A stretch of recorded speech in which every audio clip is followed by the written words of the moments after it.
안녕하세요. 자, 새해 복 많이 받으세요. 그렇죠?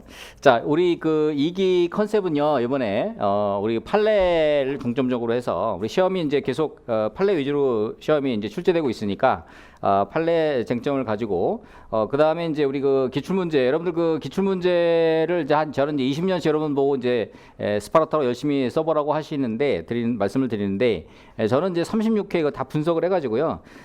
실제 이제 출제하시는 교수님들도 기출문제에서 이제 새로운 판례가 나왔거나 아니면 새로운 법리가 추가됐거나 특히 이제 작년도 36회 4번 같은 경우는 이제 새로운 판례 유형이 추가됐죠.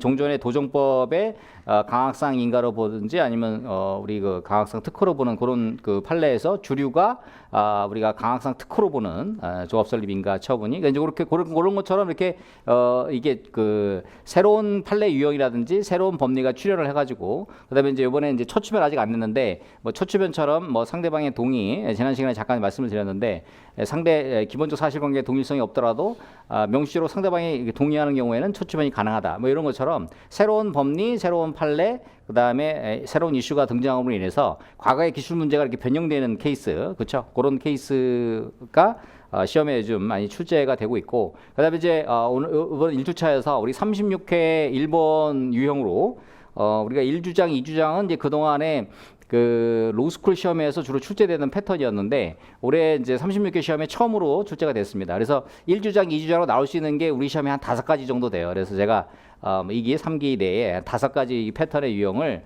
한번 출제해 보도록 하고 오늘 첫 번째 유형으로서 우리 재결 신청 청구 거부 요것이 이제 요 패턴의 이제 1주장, 2주장 요 패턴이 올해 여러분 처음 접해봐가지고 상당히 그 어렵게 느껴질 수 있는데 문제는 되게 쉽습니다, 그렇죠? 우리가 공권신 해가지고 되게 쉬운 이제 패턴의 문제인데 요 문제를 이제 헷갈리게 나올 수 있는 문제가 어떤 거냐면 요 그 2018-2042제 그 판례 매일 올려드리는 이제 블로그 판례에는 다 올라가 있는데요. 요건 뭐냐면 사업 인정 고시가 되어 있지 않은 상태에서 협의 요청을 거부하거나 또는 재결 신청 거부했을 때는 요걸 이 거부로 보지 않는다 하고 왜 문화재청에서 나온 수용 절차를 개시한 바 없을 때 거부 회신에 대해서는 거부 처분으로 다툴 수 없다라고 하는 판례가 있잖아요, 그렇죠? 그런 비교의 패턴, 이런 이제 패턴이 있어서 일단은 먼저 요거부터 냈습니다. 2018도 5786이고요. 전형적인 판례여서 재결 신청 청구와 관련된 판례. 그래서 올해 출제 그 가능성 51%, 그렇죠? 종전에 출제가 한 번 됐는데 우리가 대상적 격으로 요거하고 같이 대상적 격으로 여러분들 생각해 볼 수 있는 게 뭐예요, 그렇죠? 요게 2주 대책 1차 처분에 대해서는 1차 결정에 대해서는 처분, 그렇죠? 2차 결정에 대해서는 각하를 했죠, 그렇죠? 자, 요게 이게 첫 번째 1유형, 2유형, 그렇죠? 요게 나올 수 있는 게 두 번째 1주장, 2주장으로 나올 수 있는 그런 패턴이 되겠습니다. 일단 먼저 이걸 냈고요. 요거는 나중에 제가 기회할 때 한번 더 내도록 하고요. 그래서 요 패턴에 한번 여러분들이 적응해 볼 수 있는 그런 문제를 좀 냈고요. 제가 이제 물론 이제 베타 답안은 이제 간단하게 돼 있지만 이게 이제 여러분 공부 차원에서 요거를 그 사안 1주장, 2주장 그 사안 포섭에 관련돼서 여러분이 좀 더 효과적으로 할 수 있는 내용을 좀 더 풍부하게 적었어요. 그래서 실제로 여러분이 답안이 쓰는 거 딱 떨어지는 거보다도 그걸 충분히 여러분들이 학습을 하다 보면 그걸 좀 약간 응용해서 잘 쓸 수 있으니까 유사한 문제가 나오면은 그래서 그런 관점에서 답안이 좀 길긴 한데 왜 이렇게 길게 했느냐, 강 박사 답안은 다 길다, 답안지 쓸 수가 없다, 당연히 쓸 수 없지, 그렇죠? 공부하라고 그렇게 드린 거고 여러분들이 이제 그거를 이게 학습을 하면서 이게 요약해가지고 쓸 수 있게끔 이렇게 훈련을 하시면 되겠습니다.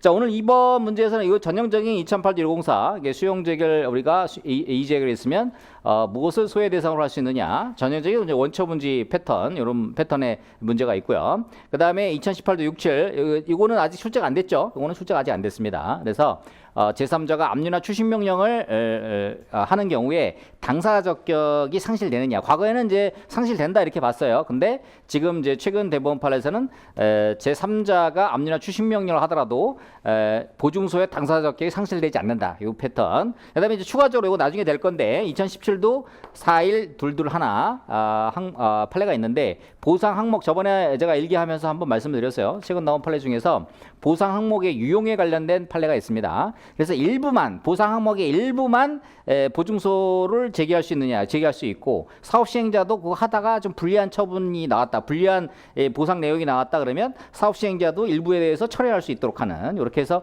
어떤 그 소송의 보증소의 유연성을 좀 이렇게 확보할 수 있도록 하는 보상 항목의 유용에 관련된 이런 특이한 판례가 있어요. 그래서 보증소가 나오면은 실질적으로 요 판례 그쵸? 요 판례하고 또 하나가 가처분. 그렇죠. 요거는 행정고시 재작년 행정고시 문제에 출제가 된 바가 있습니다. 공법상 당사자 소송에서도 가처분이 가능하다라고 하는 요 패턴의 내용이 되겠습니다. 우리가 항고소송 관련돼서 우리가 집행정지 논의를 하는데, 그렇죠?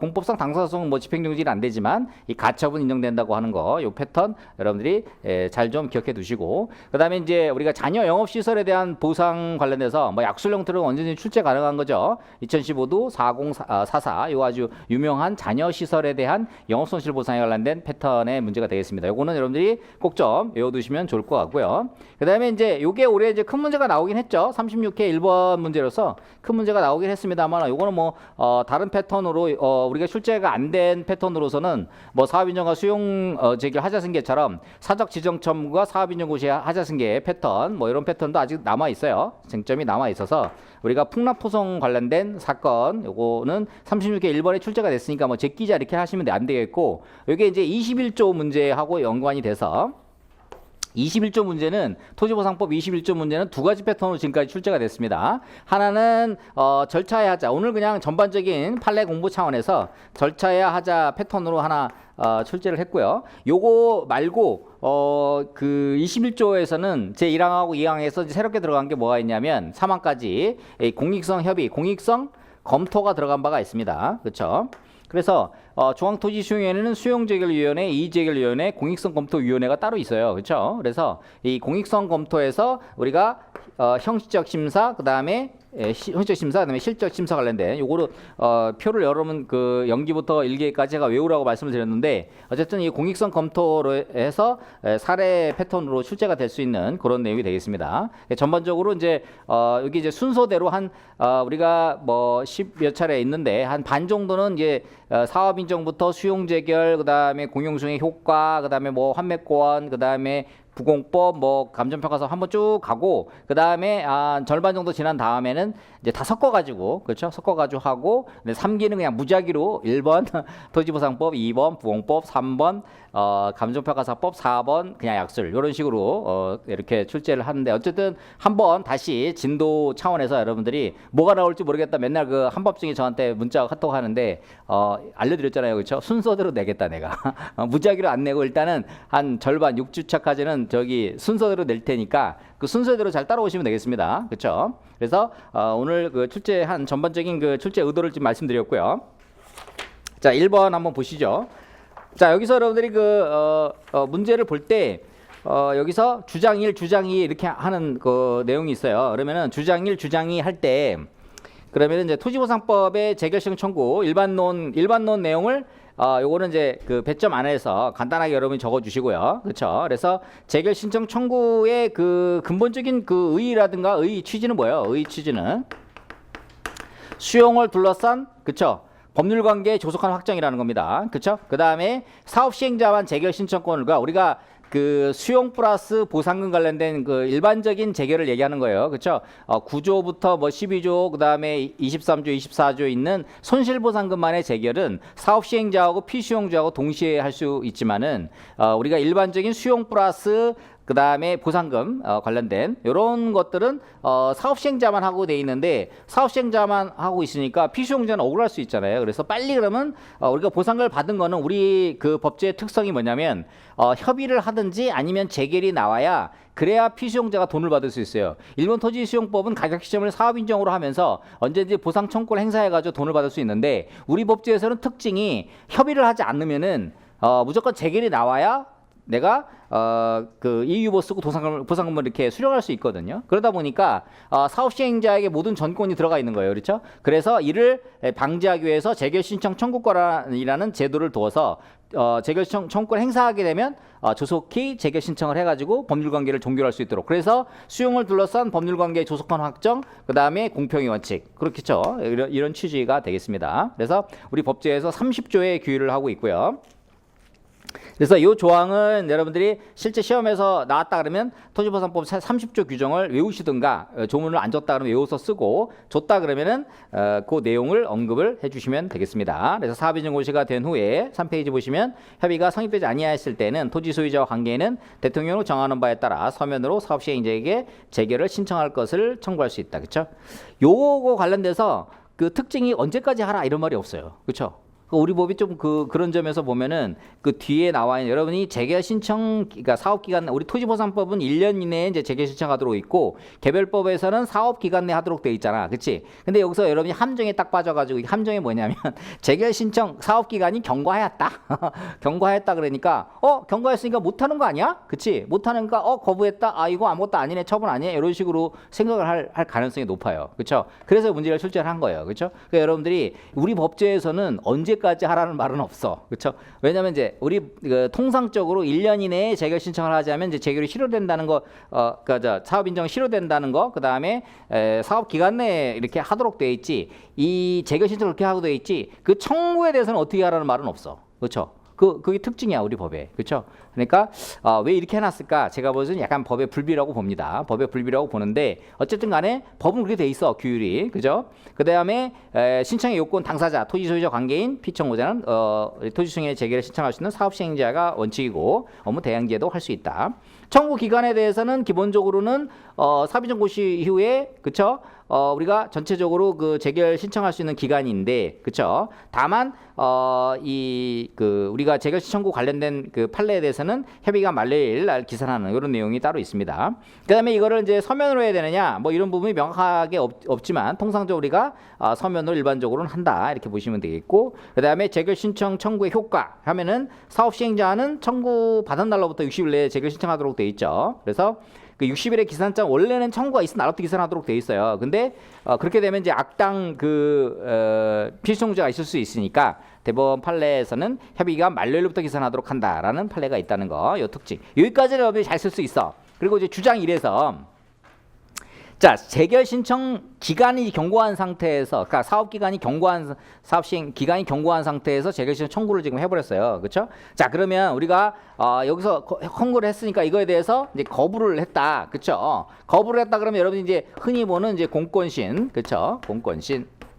자, 공권력 행사로서의 거부, 그 다음에 국민의 권리에 영향을 미칠 것, 법규상 조리상 신청권 있을 것. 자, 공권력 행사라는 거는 우리가 수자원공사가 사업인정 받게 되면은 기본적으로 우리가 민간 사업 시행자든 공공기관이든 간에 통상적으로 우리가 국가 지자체인 경우는 뭐 당연하고, 사업인정을 받게 되면은 우리가 공무수석 사인의 지위를 받으면서 기본적으로 행정청의 지위를 받도록 행정 절차법에 규율을 하고 있어요. 그래서 일단 공권력 행사 맞습니다. 거부를 했으니까. 그 다음에 권리 의무 관계에 관련돼서 재결 신청 청구를 해. 우리 법제에서는 돈을 받는 방법이 협의를 하거나 또는 재결 나와야지 돈을 받을 수 있는데, 재결이 안 되게 되면은 기본적으로 돈 받을 수가 없으니까 보상금 받을 수가 없잖아요. 권리의무에 영향을 미칩니다. 그 다음에 이제 법규상 조리상 신청권에 관련돼서는 30조 규율이 되어 있는데 언제까지 하라라는 규정은 또 없어. 그렇죠? 법에. 그러니까 그게 이제 어떻게 보면은 여기서 여러분들이 이제 파고들 수 있는 주요한 이제 포인트가 될 수 있겠습니다.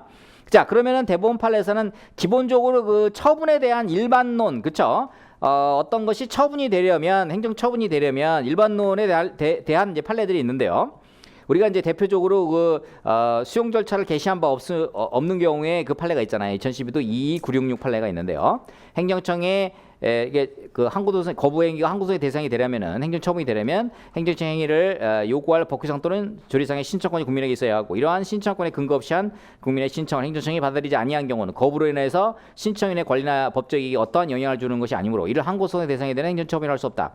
요거에 관련돼서는 수용 절차를 이제 개시한 바 없기 때문에 그렇죠. 수용 절차라는 게 이제 어떻게 돼요? 조서 작성해가지고 협의해가 보상 금액을 책정한 다음에 협의를 진행하는 그런 과정이란 말이에요. 그런 과정이 하나도 없는 상태에서 재결 청구, 그렇죠? 이거에 대해서는 거부 회신에 대해서는 항고소의 대상이 되지 않는다라는 이제 일반적인 판례가 있고요. 문화재청 관련된 그 판례가 있고, 요 2018도 57829 관련돼서는 요 판례 정확하게 여러분 기억해 두시면요. 토지보상법 28조 30조에 따르면 편입토지보상, 지정물보상, 영업농업보상에 관해서는 사업시행자만이 재개를 신청할 수 있고 토지소유자와 관계는 사업시행자에게 재개 신청을 청구하도록 규정하고 있으므로 토지소유자나 관계인이 재개 신청 청구해도 사업시행자가 재개 신청을 하지 않을 때 토지소유자나 관계인은 사업시행자를 상대로 거부처분 취소송 또는 부작위부 확인소송으로 다퉈야 된다. 그렇죠? 그래서 이게 이 청구기간의 그 적법성에 관련돼서는 본안에서 판단할 사안이지 이거를 소송 요건 단계에서 판단할 건 아니다라고 보는 거죠. 그렇죠? 그리고 법에도 언제까지 하라는 말이 없고 이거는 이제 본안에서 판단할 요소지 소송 요건 단계에서 판단할 요소가 아니라. 그렇지? 그래서 요거에 대해서 거부 처분으로 보는 것이 타당하다. 그렇죠? 그래서 주장 1의 판단 항구소의 대상에 대한 그 거부 처분에 대한 우리 공권심 일반론에다가 그렇죠? 사실관계에 보면은 이 재결 신청에 관련된 그 전속적 신청권자는 사업시행자고, 그렇죠? 이게 사업시행자가 재결 청구할 수밖에 없는 상황인데 기간 도과로 인해서 재결 신청 권한이 없다는 이유로 재결 신청을 거부하면은 갑은 이제 재결로 나갈 길이 막혀버리는 거예요, 그렇죠? 그래서 손실 보상 권리구제의 출발점 자체를 차단하게 되는 거지, 그렇죠? 그러면 이러한 회신, 거부 회신은 단순한 안내가 아니라 갑 입장에서 보면 신청을 배척함으로 인해서 법적 지위에 영향을 주는 거기 때문에 거부행위로 보는 것이 타당하다. 그렇죠? 그 다음에 또한 판례에서도 사업시행자의 권한이 있는지 첨성 단계가 아니라 본안 단계에서 판단할 요소이지. 그렇죠? 이게 이 신청기간이 도과함으로 인해서 이 사업시행자가 이렇게 그 거부 처분할 권한이 있는지 여부의 판단은 적법성에 대한 판단은 본안에서 판단할 요소지 소송 요건 단계에서 판단할 것이 아니다. 따라서 이 거부는 처부로 보는 것이 맞다. 그렇죠? 그래서 여러분들이 이제 아마 공권신 하면서 일반론으로 아마 썼을 것 같아요. 그렇죠? 그래서 여기서 이제 득점 포인트가 실질적으로 이 거부가 있었을 때 그럼 과연 당사자에게 어떤 권리 의무에 대한 불이익이 있는 것인지. 그렇죠? 그 다음에 판례에서 얘기하는 것처럼 이게 신청기간이 있는 것과 이거를 거부했을 때 당사자가 그 더 이상 권리 구제의 길을 나아갈 수 없는 부분에 있어서 이에 대한 적법성에 대한 판단은 본안의 판단이지 이게 소송 요건 단계에서 이 거부가 상고소송의 대상이 되는지 여부를 판단하는 기준으로 볼 수는 없다는 거죠. 그렇죠? 그래서 그런 부분에서 주장 1 요거 판단하면 되겠고요. 그다음에 이제 주장 2에 대해서 자, 주장 1은 그렇고 주장 2에 대해서는 재결 신청 청구를 했음에도 사업시행자가 재결을 하지 않을 경우 거부 처분 취소송이나 부작위 확인서로 다툴 수 있느냐 이 부분에 대한 거죠. 자, 종전 판례가 있고 그다음에 최근 대법원 판례인데 종전 판례는 민사소송의 방법으로 소구할 수 없다는 판결들이 있었어요. 그죠? 그런데 2018도 57865 이 판결이 나오면서 이 페이지 보면은 바로 거부 처분 취소송 또는 부작위 확인서로 다툴 수 있다라고 하고 있잖아요. 그렇죠? 그래서 종전 판례 여러분 알고 있는 범위 내에서 적어 주시고 그다음에 최근 판례에서는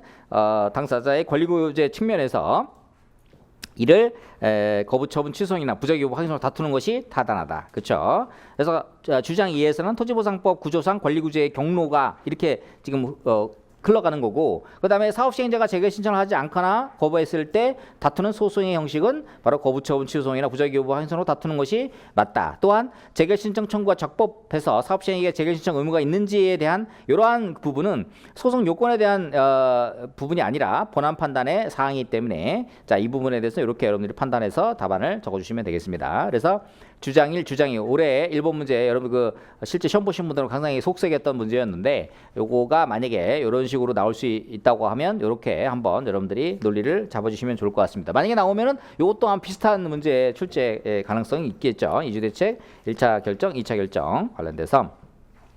그 다음에 이제 물음 3은 요게 이제 지장물건인데요. 이게 뭐냐면은 1번부터 10번까지 있는데, 그쵸? 1번부터 7번까지만 재결 신청, 하고요. 8번부터 10번까지는 아예 협의도 안 하고 아예 빼버린 거야. 협의도 안 하고 아예 보상 목록에서 빼버린 거예요. 그렇죠? 이걸 보면은 요 다음 판례를 보면 1-2번의 결론을 금방 알 수 있어요. 그죠? 1-2번의 결론을 바로 알 수가 있다. 그쵸?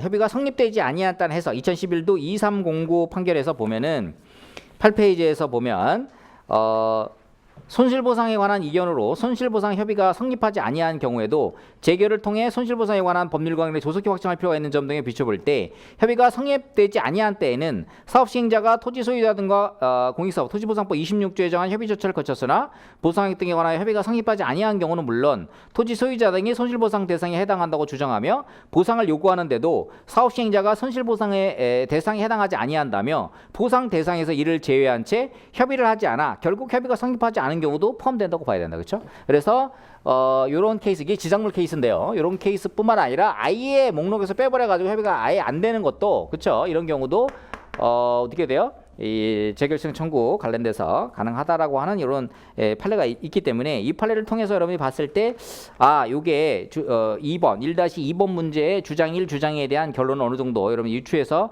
볼 수가 있겠다, 이렇게 보시면 되겠습니다.